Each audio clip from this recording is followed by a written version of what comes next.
Good morning students. बच्चों, हमने chapter second यानी पार्ट 2 तक हमने हिंदी व्याकरण में कंप्लीट करा दिया है। अब पार्ट 3 है आपका शब्द एवं वाक्य। ये क्लास सेकंड का है और हिंदी व्याकरण है, हिंदी सेकंड, जिसमें आपका थर्ड चैप्टर है शब्द एवं वाक्य। तो आज इसको बच्चों पढ़ते हैं। तो बच्चों, आज डे है फ्राइडे और डेट है 7 अगस्त 2020। तो चलिए बच्चों, सबसे पहले पढ़ते हैं शब्द। शब्द क्या होते हैं? तो दो या दो से अधिक वर्णों के मिलने से जब कोई सार्थक अर्थ निकलता है तो ऐसे वर्णों के मेल को शब्द कहते हैं। यानी दो या दो से अधिक, चाहे वो एक दो वर्ण हो या तीन वर्ण हो या चार अक्षर हो, तो उनके अक्षरों से जो कोई सार्थक यानी कोई मीनिंगफुल यानी कोई ऐसा शब्द निकलता है जिसका मतलब हो, अर्थ हो, तो ऐसे वर्णों के मेल को क्या कहते हैं? शब्द। अब देखिए, यह क्या है? यह सड़क है और यह तीन वर्णों के मेल से बना है ना, स, ड़ और क, बन गया सड़क। ठीक है। ये क्या है? यह बरगद है। ये चार अक्षरों के मेल से बना है, इसे ब, र, ग, द। ऐसे ही अर्थ के आधार पर शब्द के भेद दो हैं, सार्थक और निरर्थक। तो सार्थक शब्द जिन शब्दों का कोई ना कोई अर्थ होता है उन्हें सार्थक शब्द कहते हैं। जैसे पानी, रोटी, सूरज, यानी जिसका शब्दों का कोई अर्थ होता है उसको सार्थक शब्द कहते हैं। और निरर्थक शब्द, जिस शब्दों का कोई अर्थ नहीं होता, उन्हें निरर्थक शब्द कहते हैं। जैसे वाणी, वोटी, वूरज आदि। ठीक है बच्चों।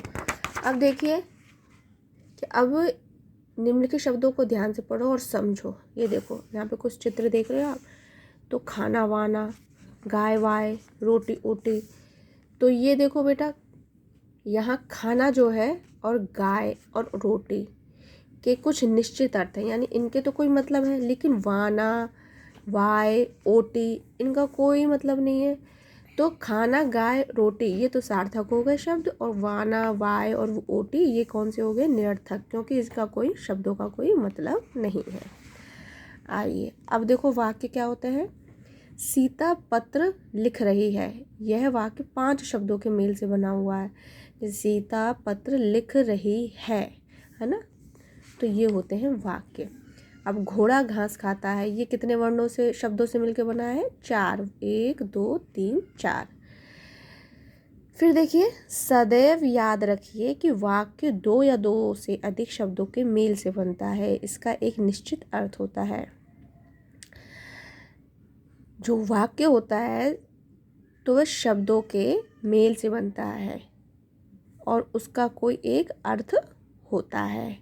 अब भाषा की यही सही जानकारी के लिए, भाषा के लिए लिखित और मौखिक रूपों की जानना आवश्यक है। भाषा का उच्चारण करते समय हम कुछ अशुद्धियाँ कर देते हैं।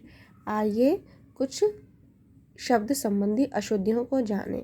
यानी जब हम भाषा के उच्चारण या जब हम कोई वाक्य बोलते हैं तो उसमें हम कुछ अशुद्धियाँ, कुछ गलतियाँ करते हैं बोलने में।